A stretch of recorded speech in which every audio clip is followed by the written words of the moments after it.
هنتكلم في فيديو النهاردة عن الجامعة، البنات اللي داخلة جامعة أو البنات اللي اوريدي في جامعة أو البنات اللي لسه بتدرس. يلا كله محصل بعضه. هنعمل ايه في الجامعة؟ يعني انتي دلوقتي داخلة مقبلة على حياة جديدة اللي هي حياة الجامعة. هتعملي ايه؟ تلبسي ازاي؟ الحاجات اللي تخلي بالك منها، ايه الحاجات اللي تبعدي عنها؟ كل ده هيتقال في الفيديو ده، بس حاسة ان هو هيبقى طويل سيكة، فطولي بالك معايا.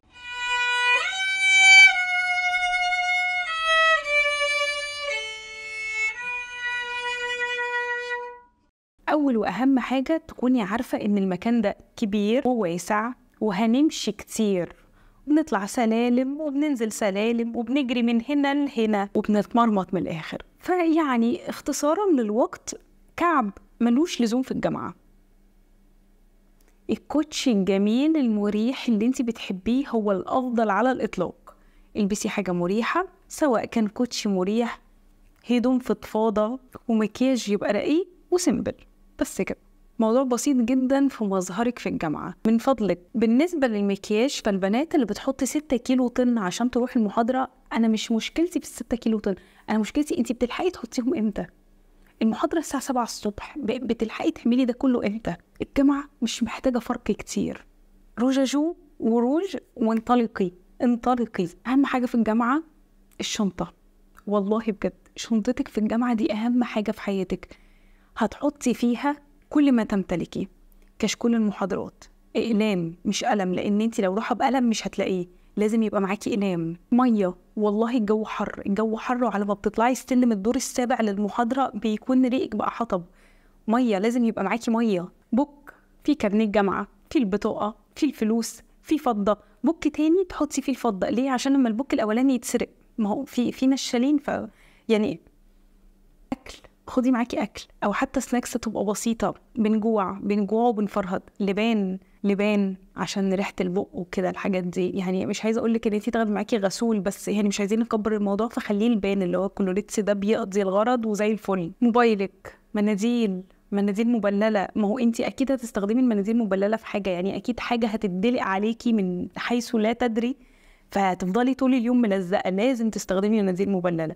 مناديل عادية بأمانة هتحتاجيها، ما فيش بنت تمشي من غير مناديل. حاجات تانية كتير قوي، بس دي الحاجات اللي انتي بتحتاجيها في الجامعة. فعشان كده لازم تبقى شنطتك كبيرة، مش قوي كبيرة، ومريحة، تقدري ان انتي تشيليها بسهولة، وتقدري ان انتي تشيليها بالطريقة اللي تريحك، وفي نفس الوقت تبقى تقدر تستوعب كمية الحاجات اللي انتي هتحطيها فيها. في مظهرك أحلى حاجة فيه إن هو يكون بسيط، فضفاض، شوزة مريحة، شنطة كبيرة تستحمل وتشيل كل آلامك وأحزانك. يجي تاني نقطة، هي الريحة. للأسف فكرة الريحة اللي بتبقى موجودة في الجامعة، في المواصلات، ودي حاجة أنا ما بلومش عليها خالص، دي حاجة طبيعية، جسمنا كلنا بيعرق. بس عشان نتجنب الروايح الكريهة، أول حاجة الاستحمام. لازم ان انتي تهتمي ان كل يوم تستحمي، صيف شتاء لازم. تاني حاجة استخدام مزيل العرق أو الديودرنت، ده من الحاجات، يعني ده مش الحاجات الضرورية، ده أساسي جدا، مزيل العرق. تالت حاجة وأرخص حاجة وتقدري إن انتي تعمليها في البيت، المخمرية.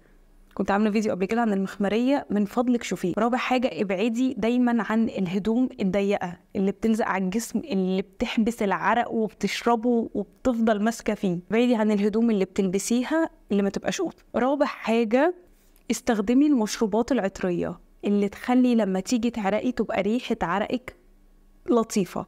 ريحة الفم، لازم كل يوم الصبح أول ما تصحي صباح الخير أغسل سناني، وتصبح على خير أغسل سناني. لازم كل يوم الصبح وكل يوم بالليل بغسل سناني، عشان أحافظ على أولا على سناني، وتاني حاجة عشان ريحة الفم الكريهة. لبان كلوريتس ما يخلص أبدا من شنطتك، لازم يبقى فيه لبان كلوريتس. لو تقدري تزرعي نعناع وتاكلي ورقتين كده تسلي نفسك فيهم، هيقضوا جدا على ريحة الفم. عودين بقدونس هيقضوا جدا على رائحة الفم. انتي ممكن ما تبقيش شامة ريحتك، بس الناس هتشم. انتي لازم تكوني نازلة من بيتك واثقة ان انتي مرتاحة، واثقة ان انتي ريحتك حلوة. انا ما بقولش ان انتي تبقى ريحتك تعم المكان وتجذب كل الناس، لا، بس على الاقل ان ما يبقاش فيها ريحه عرق ابدا، وبيبقى ليها ريحه نظافه. بس انا مش طالبه ان انتي تبقى ريحتك نفاذه والناس كلها تشمها، لا، تبقى ريحتك بس نظيفه. ده تاني حاجه بالنسبه للجامعه. تالت حاجه بالنسبه للجامعه هي الصداقات ولا الحب، تحبوا نتكلم في ايه الاول؟ خلينا في الحب. اوكي، تالت حاجة في الجامعة هي الحب. هتلاقي كل الناس بتحبك، هتلاقي ولاد كتير جدا عايزين يتعرفوا عليكي، هتلاقي عايزين نعمل شلة صحاب ولاد في بنات ونخرج ونروح الكافيتيريا بتاعت الجامعة وننزل ونروح ونيجي. هتلاقي اللي عايز يتعرف عليكي واللي بيحاول واللي مكسوف هتلاقي، وهتلاقي اللي بيحب في صمت من بعيد لبعيد ورومانسي وحالم، كلهم موجودين. بس انتي بقى هتعملي ايه؟ تهربي. انتي بتخشي الجامعة وانتي عندك 18 سنة مثلا، انتي لسه مراهقة، تمام؟ فمشاعرك اللي انتي حاسة بيها في الأول دي مش حقيقية.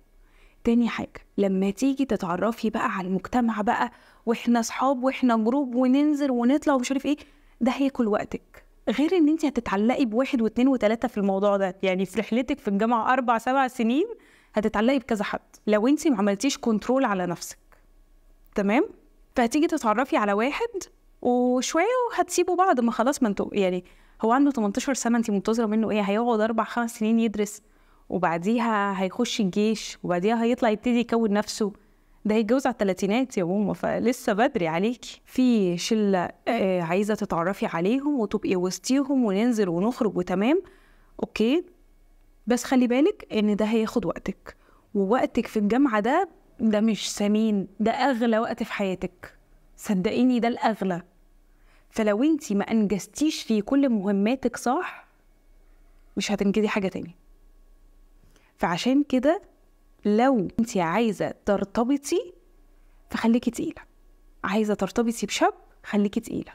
شايفة حد عايز يتعرف عليكي خليكي تقيلة. حاسة ان انتي عايزة تحبي، ودي حاجة طبيعية جدا. ما انتي امبارح كنتي في مجتمع مفيش حد بيكلمك، مفيش اختلاط. احنا كنا مدرسة بنات وانتوا مدرسة ولاد. مرة واحدة بقينا في الجامعة واي حد بيتعرف على اي حد، وده بيهزر وده بيضحك وده بيقول مش عارف ايه، وده اصل هو بيضحكني فانا بحب اتكلم معاه، ومفيش كنترول عليكي. طبيعي ان انتي هتبقي عايزة ان انتي تتعرفي. بس انا بقولك كأخت ما تتعرفيش.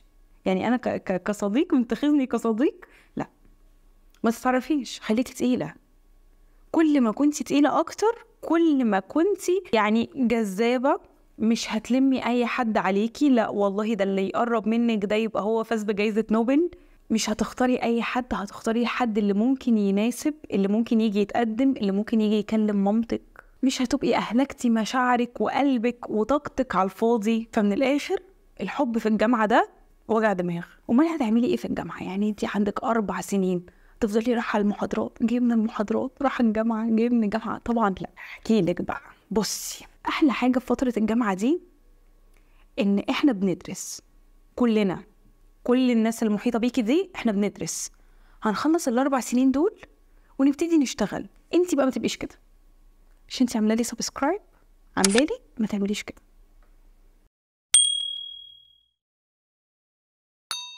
امال هتعملي ايه؟ انتي من اول يوم جامعة وانتي تكوني مقررة ان انتي هتشتغلي، ومش مهم عندي الشغل ايا كان الشغلانه دي ايه. انا كنت بعمل اكسسوارات وكنت ببيعها في الجامعه، بعمل انسيالات وحاجات من دي، وكنت ببيعها في الجامعه عادي خالص، كنتش بتكسف. صاحبتي كانت بتطبع كتب وكانت بتبيعها في الجامعه. اللي بيعرف يعمل حاجه بيعملها، بس ان انت تكوني بتدخلي فلوس، مش مهم هي كام. يعني مثلا انت كسبتي في الحاجه نص جنيه، حلو. انت كسبتي في الحاجه 100 جنيه برضو حلو، ما يفرقش معايا المكسب. ليه؟ اصل انت كده كده دلوقتي قاعده في بيتكم، واكله شاربه نايمه متعلمه ببلاش. فهتعملي ايه بالفلوس؟ انا مش محتاجه فلوس، بس محتاجه ان انا اشتغل، محتاجه ان انا اثبت نفسي. تخيلي انت دلوقتي اشتغلتي مع نفسك، مثلا جبتي طواقي وبعتيها يا ستي في الجامعه، ماشي، جبتي طواقي وبعتيها اول سنه. تاني سنه هتطوري من نفسك، هتجيبي مثلا ايه هدوم وتبيعيها مثلا. تالت سنة لا، ده انا هعمل براند واعمل مش عارف ايه، واعمل صفحة وهعرض على النت وهعمل ايه، وهعمل ماركتينج كويس واظبط البراند بتاعي، تمام. رابع سنة لا، انا هفتح محل، انا هعمل ديجيتال ماركتينج محترم، انا هعمل اعلانات سبونسرز، انا هعمل اعلانات مدفوعة الاجر على الانترنت، انا هدور على ارخص تاجر واشتري منه، انا كمان هخلي صحابي او الناس المحيطة بيا يبيعوا ويوزعوا في حتة تانية. تمام. هنيجي بقى عند السنة الرابعة، انت خلاص خلصتي وتخرجتي، صحابك هيبقوا لسه بيدوروا على شغل عشان يبنوا نفسهم، انت اوريدي هيكون عندك البيزنس بتاعك. ده انا كده بكلمك في حاجة يعني ولا حاجة. انت عارفة ايه المشكلة الحقيقية؟ اما بتتخرجي من الجامعة وتكتشفي ان هو انا ماليش شغل، انا مش لاقية وظيفة، انا معيش فلوس، انا عايلة على عيلتي، انا ما اتجوزتش، انا ما عملتش، تحسي باليأس والإحباط فوق ظهرك. يعني انت بقى لا، انت مش عايزاك انت تبقي كده، انت من وانت في اولى جامعه اعملي. طب انت في رابعه جامعه دلوقتي اعملي، احنا ورانا ايه؟ انا ليا صديقه بنوته كده جميله قالت لي انا ببيع بلاشر بتاع ساندرا، بلاشر اللي هو احمر خدود يعني. فقلت لها ده بكام ده وايه ساندرا دي؟ قالت لي ب 10 جنيه. قلت لها واشمعنى يعني؟ طب ما في مليون بلاشر، اشمعنى البلاشر ده اللي انت جايباه؟ قالت لي ماركه مصري معروفه. قالت لي عادي انا بنزل الجامعه بقعد حوالين الناس اللي انا متعرفه عليهم صحابي، بروح مطلعه البلاشر ومطلعه الكونسيلر والحاجات دي واقول لهم ده بكذا ده بكذا ده بكذا. اللي بيشتري بيشتري. مره في التانية في التالتة بقيت اول ما بخش من باب الجامعه البنات بيتلموا عليا، يعني ماشي بتكسبي يعني؟ قالت لي بكسب جنيه. قلت لها ماشي يعني، طب ما هو ده مش حاجه. قالت لي ما هو انا دلوقتي بعمل الموضوع ده، بكره انا اعمل الماركه بتاعتي بس. يعني هي في دماغها ان هي بتسوق لمنتج مصري عشان هو رخيص وحلو وعارفه هو بيتباع، عملت شعبيه وعملت ليها جمهور يشتري منها، وبعد كده جت قالت لي خلاص انا هعمل انا البراند بتاعتي، هعمل انا الماركه بتاعتي، مش محتاجه حاجه من حد. انا عايزاكي انت تبقي البنت دي، عندك بقى مليون حاجه تشتغلي فيها بقى، دوري على حاجه وقولي انا هخش الجامعه وانا بعمل الحاجه دي. يا ستي ما توفقتيش ما خسرتيش حاجه، خشي جربي حاجه تانية. ده بالنسبه للشغل في الجامعه. اشتغلي وانتي في الجامعه، اثبتي نفسك، ما تضيعيش وقتك مع شلة صحاب وولاد وبنات خارجين جايين. ما تضيعيش وقتك في حاجة زي دي. ضيعي وقتك انك يوم ما تتخرجي من الجامعة دي تبقي انتي سابقة كل اللي في جيلك بس. ومش مهم عندي انتي شغالة ايه او في جامعة ايه، يعني انتي في جامعة علمية، جامعة أدبية، داخلة جامعة مغصوبة عليها، مش حاسة ان ليها مستقبل، ذاكري. انت شغلتك انك تذاكري، ذاكري واعملي اللي عليكي عشان ما حدش يتكلم. خلاص ذاكرنا وعملنا اللي علينا، شوفي نفسك، شوفي حاجة انت بتحبيها واشتغلي فيها. رابع حاجة هنتكلم عن الأهل والأصدقاء. أهلك كتر خيرهم على أي حاجة هم عملوها. كان نفسك تخشي خاص وما كانش معاهم ان هم يدخلوكي ودخلتي حاجة انت مش حباها، كتر خيرهم. كان نفسك تخشي خاص ودخلوكي الحاجة دي، خليكي قد الثقة دي وتفوقي. كان نفسك تجيبي مجموع كويس وجبتي مجموع كويس، فده كويس ليكي انتي، دخلتي كلية اللي انتي بتحلمي بيها ليكي انتي. هم فرحانين عشانك، عشان نجاحك انتي، لكن انتي مش هتضيفي لهم حاجة. كتر خيرهم على الطريق اللي هم مشوا معاكي لغاية هنا، وكفاية، ما تبقيش عبء عليهم اكتر من كده. اهلك مش محتاجين منك حاجة غير ان انتي تكوني حنينة عليهم، ان انتي تتكلمي. عمر ما كان صحابك ترتيبهم قبل اهلك، الاهل اولا وبعد كده الصحاب. دي النقطة اللي انا عايزة اقولها على اهلك. بالنسبة لاصدقائك، فاصدقائك هم كده كده مكملين معاكي، لكن انتي هتتعرفي على ناس جديدة في الجامعة. على قد ما تقدري اختاري الناس اللي تبقى شبهك. مش هتوصلي لده في الاول، مرة 2 3 هتخيشي، هتتعرفي على حد ما يبقاش حد مناسب ليكي، تفكيركم مش زي بعض، عادي. بس لما تلاقي حد وتبتدي ان انتي تتعرفي عليهم، فقدري الشخص اللي انتي بتتعرفي عليها دي.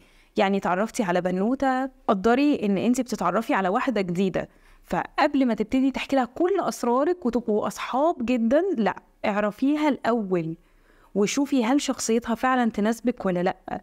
ممكن نكون زمايل عادي جدا، لكن كصداقة فانتي محتاجة وقت قبل ما تبتدي تقولي لها كل اسرارك وتحكي لها كل حاجة عنك. اخر حاجة عايزة اقولها لك، الحب كده كده جاي، النهاردة بكرة كمان شهر كمان سنة كمان 10، كده كده الحب جاي، وكده كده 1000 مين هيجي يتمناكي، حرفيا 1000. بس خلي بالك انك لو طلعتي ودخلتي الجامعة وابتديتي ان انتي تكلمي ده وده وده وده وده وده، محدش فيهم هياخدك على محمل الجد، محدش فيهم اصلا هيحبك. هيبقوا شايفين ايه ده دي لطيفة، دي بتضحكنا، ايه ده دي موجودة فنبقى نتسلى بيها، لكن محدش هياخدك على محمل اللي هو انا معجب بيها.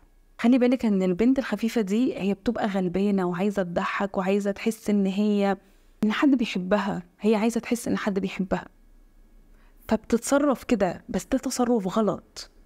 عايزة تحسي ان حد بيحبك، انت المفروض انك تشبعي الحاجة دي من جواكي انت الاول، ان انت تحبي نفسك الاول. حبي نفسك، وقتها هتلاقي الناس كلها بتحبك، او لو ما حبوكيش مش مهم، المهم ان انت بتحبي نفسك. ولما تحبي نفسك هتقدري نفسك وهتعرفي قيمة نفسك، وقتها مش هتحسي ان اي حد ممكن يخش حياتي. يعني هتلاقي كده في فترة انا مش عايزة اتعرف على حد، اتعرف عليهم ليه؟ بيخشوا وياخدوا مني حاجة حلوة ويمشوا، مش عايزاهم. هتلاقي نفسك مكتفية جدا بنفسك، وقتها لما تكتفي بنفسك هتلاقي الشخص الصح، لان انت هتبقي مش محتاجة حد يكمل حاجة ناقصة جواكي، لا، انت هتبقي محتاجة حد يشاركك حياتك. فوقتها هتلاقي الحب بجد، اللي هيبقى بجد عايز يتجوزك، وبجد هتبقى جواز ناجح. لكن غير كده، بنت الخفيفة اللي بتجري اللي بتتسلى محدش هيقدرها. لو عايزاني اعمل فيديو عن ازاي تبقي بنت تقيلة، اكتبي لي تحت في التعليقات وانا عنيا ليكي. وبس كده، انا كده خلصت الفيديو ده. اتمنى لك سنة سعيدة جديدة جامعية، وشكرا جدا على وقتك.